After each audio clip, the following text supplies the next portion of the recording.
Hello guys, स्वागत है आपके अपने यूट्यूब चैनल A1 गुरुजी में। गाइस आज हम वर्कशीट नंबर 82 विषय हमारा विज्ञान और कक्षा 9 और दिनांक 3 फरवरी 2022 और आज की जो हमारे वर्कशीट का टॉपिक है वह है परमाणु और अणु।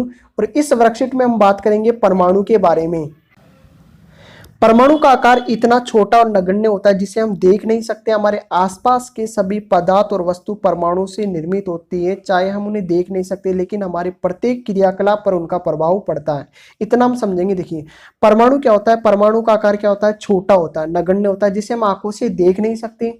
हमारे आसपास के सभी पदार्थ होते हैं ना, वो क्या होते हैं, परमाणु से मिलकर बने होते हैं, ठीक है। लेकिन जितनी भी हम एक्टिविटी करते हैं, प्रत्येक क्रियाकलाप करते हैं, उस पर क्या होता है, परमाणुओं का प्रभाव पड़ता है। देखिए आगे एक वैज्ञानिक थे डोल्टन, ठीक है। डोल्टन ने पदार्थों की प्रकृति के बारे में एक आधारभूत सिद्धांत प्रस्तुत किया और जो सिद्धांत था उनका वो क्या था, रासायनिक संयोजन के नियम पर क्या था, आधारित था। और इस सिद्धांत के अनुसार सभी पदार्थ क्या होता है, सूक्ष्म कणों परमाणु से क्या होते हैं, बने होते हैं। सभी पदार्थ, सभी पदार्थों में क्या क्या आ जाएंगे, जैसे तत्व आ गया, यौगिक आ गया और मिश्रण आ गया। ये सभी पदार्थ क्या होते हैं, सूक्ष्म कण क्या था, परमाणु था, उससे क्या होते हैं, मिलकर बने होते हैं। आगे है डोल्टन का परमाणु सिद्धांत। डोल्टन का परमाणु सिद्धांत का फर्स्ट पॉइंट के बारे में अगर बात करें कि उन्होंने बताया था कि सभी पदार्थ सूक्ष्म कणों से मिलकर बने होते हैं, जिन्हें हम क्या कहते हैं, परमाणु कहते हैं। डोल्टन ने बताया था कि सभी पदार्थ चाहे ठोस हो, द्रव हो, गैस हो, वो क्या होते हैं, सूक्ष्म कण, जिन्हें हम क्या कहते हैं, परमाणु कहते हैं, उससे क्या होते हैं, मिलकर बने होते हैं। परमाणु वह सबसे छोटी इकाई होती है जो रासायनिक अभिक्रिया में क्या करती है, भाग लेती है। यानी परमाणु क्या होता है, रासायनिक अभिक्रिया में क्या करता है, भाग लेता है।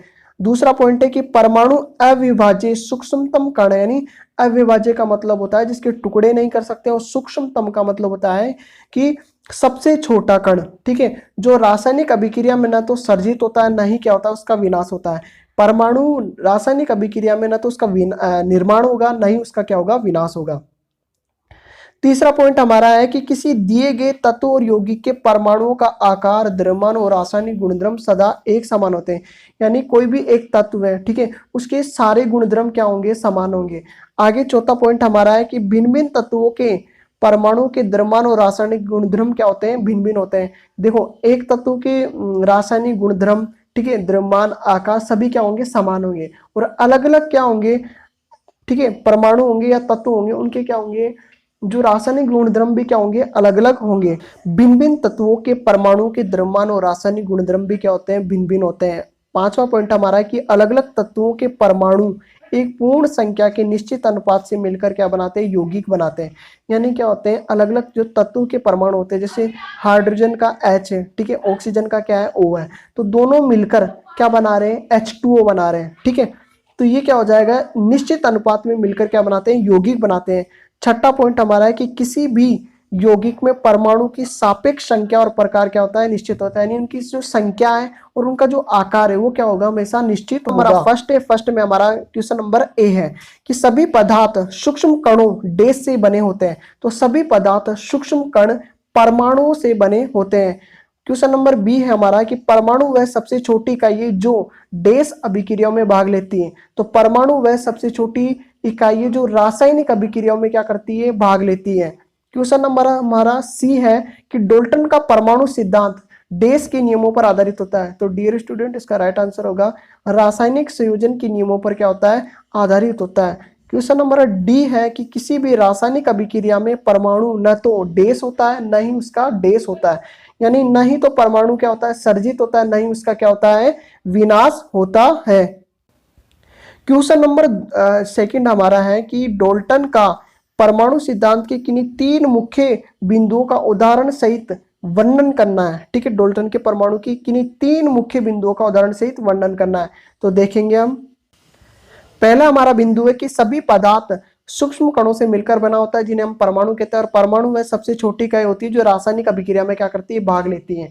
इसका एक एग्जांपल लेके चलें कि C+O2 तीर का निशान CO2, ये क्या हो गया, तो कार्बन भी क्या है, परमाणु है, ऑक्सीजन भी परमाणु, तो दोनों मिलकर क्या बना रहे हैं, कार्बन डाइऑक्साइड बना रहे हैं। दूसरा हमारा पॉइंट है कि परमाणु अविभाज्य सूक्ष्मतम कण होता है जो रासायनिक अभिक्रिया में न तो सर्जित होता है, न ही उसका विनाश होता है। यानी अभिक्रिया से पहले और अभिक्रिया के बाद जो परमाणुओं की संख्या क्या होगी, हमेशा निश्चित होगी। जैसे एक एग्जांपल लेके चले कि H2+O2, तीर का निशान आ जाएगा 2H2O। यानी देखो अभिक्रिया से पहले हाइड्रोजन के परमाणु कितने थे, 2 थे, और कितने थे, 2 × 2। इसको अभिक्रिया को क्या कर देंगे, हम संतुलित कर देंगे।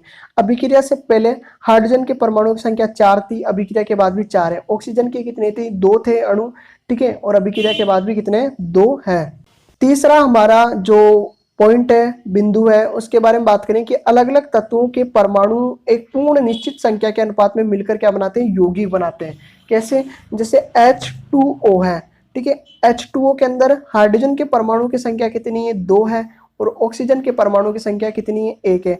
यानी एक पूर्ण संख्या के निश्चित अनुपात में मिलकर क्या बनाते हैं, ये यौगिक बनाते हैं। जैसे हाइड्रोजन के कितने हो गए, 2, ऑक्सीजन का 1 हो गया। तो ये दोनों परमाणु क्या होंगे, मिलकर क्या बनाएंगे, निश्चित अनुपात में क्या बनाएंगे, यौगिक बनाएंगे H2O।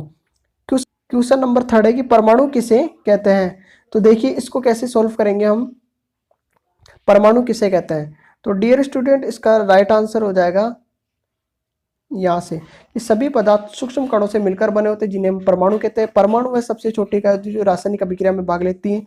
परमाणु अविभाज्य सूक्ष्मतम कण है जो रासायनिक अभिक्रिया में न तो सर्जित होता है न उसका विनाश होता है। ये हो जाएगी परमाणु की परिभाषा। डियर स्टूडेंट, हमारे द्वारा बताई गई अगर वीडियो आपको समझ में आता है तो आप हमारे यूट्यूब चैनल को लाइक करें, सब्सक्राइब करें, शेयर करें और बेल आइकन को प्रेस करें। मिलते हैं एक नई वर्कशीट में, तब तक के लिए धन्यवाद।